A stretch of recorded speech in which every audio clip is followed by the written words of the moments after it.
Madam थांबा हो, madam थांबा हो, मॅडम.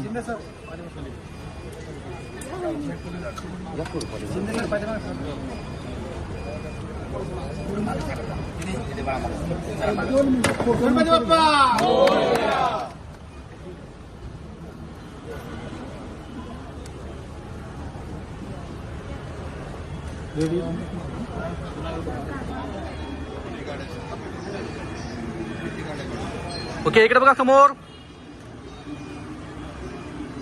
थँक्यू.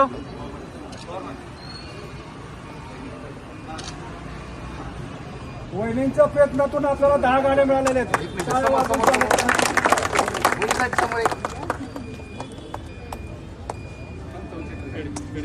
एक मिनिट.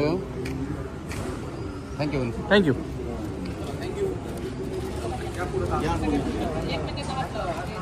हां असं तिकडे समोर पहा. थँक्यू. एक मिनिट. इकडे बघा समोर. थँक्यू.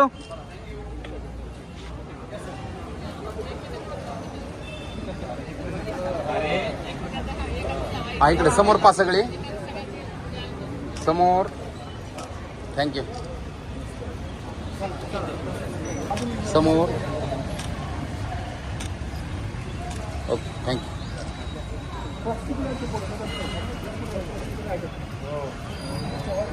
हां काशी थोडं पाठी मसाला आहे. हा इकडे समोर पहा. Okay thank you.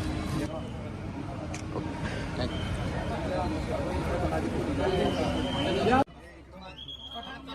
वहिनी राज्यात स्वच्छ अभियानात बारामती एसटी बस स्थानकाचा प्रथम क्रमांक आलेला आहे. 1 कोटीचं राज्य सरकारकडून बक्षीस देखील मिळालेलं आहे. याच पार्श्वभूमीवर राज्याच्या उपमुख्यमंत्री सुनेत्रा पवार आज बारामती बस स्टँडला भेट देखील दिलेली आहे आणि त्यांच्या मार्फत ज्या 10 बस या बारामती बस स्थानकाला मिळाल्या आहेत. आपल्यासोबत वहिनी काय सांगाल? खरं तर राज्यात उपमुख्यमंत्री अजित पवार यांच्या संकल्पनेतून बारामती बस स्थानक झालं. अगदी विमानतळाप्रमाणे बस स्थानक होतं. संपूर्ण राज्यात त्याची ही जी आहे ना, ही पुशबॅक आहेत आणि 3x2 आहे. ही फक्त आपण याला चालवणार आहोत. कशाला? नाही, लोकल शटल.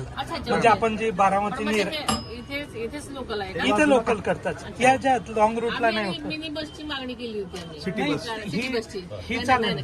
कसं आहे की काही ठिकाणी फक्त महिला आहेत आणि सगळ्या एमआयडीसी मध्ये महिला रुग्णालय आहे आणि गव्हर्नमेंट मेडिकल कॉलेज आहे. तर रिक्षा आणि तिथं जायला सगळ्या सर्वसामान्य परवडतं. आम्ही कसं काही दिवसापूर्वी म्हणजे काही वर्षापूर्वी हिरकणी होती बघा छोटी. मग वहिनी 200 गाड्या घेणार आहे. त्याच्यात जर आपण एक 5-10 मागितलं तर आपल्याकडे 10 तरी असायला पाहिजे. म्हणजे कसं होतं की वेळोवेळी ज्या गाड्या येतात ना ते आम्हाला कळवत जावं. म्हणजे वहिनी साहेबांचं पत्र घेऊन आपण बारामती या आपण लगेच वहिनी लगेच बोलू. 10 घेतल्या. काय सुरू करायची नाही. चला ना.